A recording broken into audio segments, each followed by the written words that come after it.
বাপু এই গরু কোনো কায়দায় বেচার লাইন নেই, কেউ কি নেবে না নে? বাবু এ জাইনে শুনে তো আর কেউ নেবে না। আর যদি পোক পাক মারিয়ে না বুঝে কেউ নেয়ও, এই গরু যদি রাতারাতি গোয়ালিতে মরে যায়, তোমার টাকা ফেরতও দিয়া লাগতে পারে। কথা বোঝনি?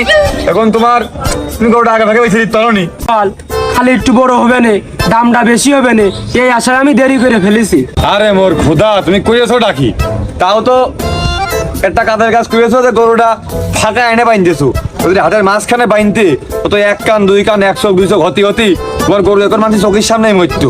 আমার তো খুব ক্ষতি হয়ে যাবে, এইটা আমার শেষ সম্বল। কদিন আমি কি করব? কি আর করবা, তোমার গরু তো অচল, এখন আর কি তো আর বিক্রি হবে না। গরু বাড়ি নিয়ে যাওয়ার আল্লাহ ডাকো, দেখো কি হয়। বাপু এই গরু যদি আমি ফিরে নিয়ে যাই, যদি মরে যাই, তোমার হাত পায়ে ধরি না, তোমার হাত পায়ে আমি ছাড়তেছি না, তুমি একটা লাইন করো। এই গরু এনি টাইম মরে যাওয়া কিন্তু স্বাভাবিক বিষয়। কি উপায় তুমি পাও দিনি? যে খুলে হোক আমার একটা উপায় তুমি দাও। উপায় উপায় উপায় তোমার কি উপায় আছে আমি এখন দেব বাবু? উপায় ওই লাস্ট ফিনিশিং একটা উপায় দাঁড়ায়। এই গরু এখন কি করতে হবে কাউ দিনই, তোমার যে গরু এ এক রাইট লাগাও মনে করো যে খুব ঝুঁকি।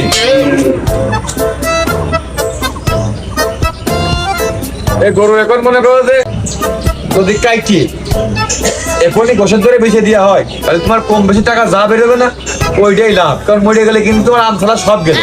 আর যদি কাইটিয়ে গোস বেছো, যাই বেচলে যাই আসলো, অন্তত আম যা ছালা খান থাকতো। দেখো কি করবা। বাপু এ কাজ তো আমি কোনোদিনই করিনি, আমি এমনি গরু পুষিস। তাহলে আর কি, দেখো কি করবা, আমি আর কি করতে পারি।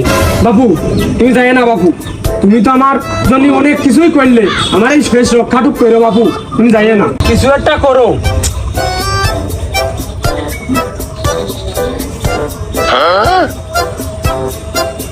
কি আর করব তোমার জন্য?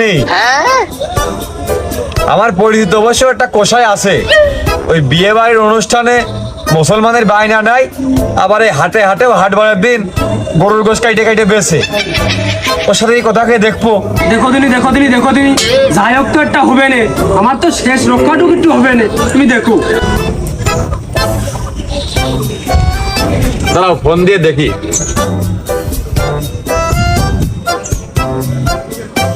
আজিজ কষা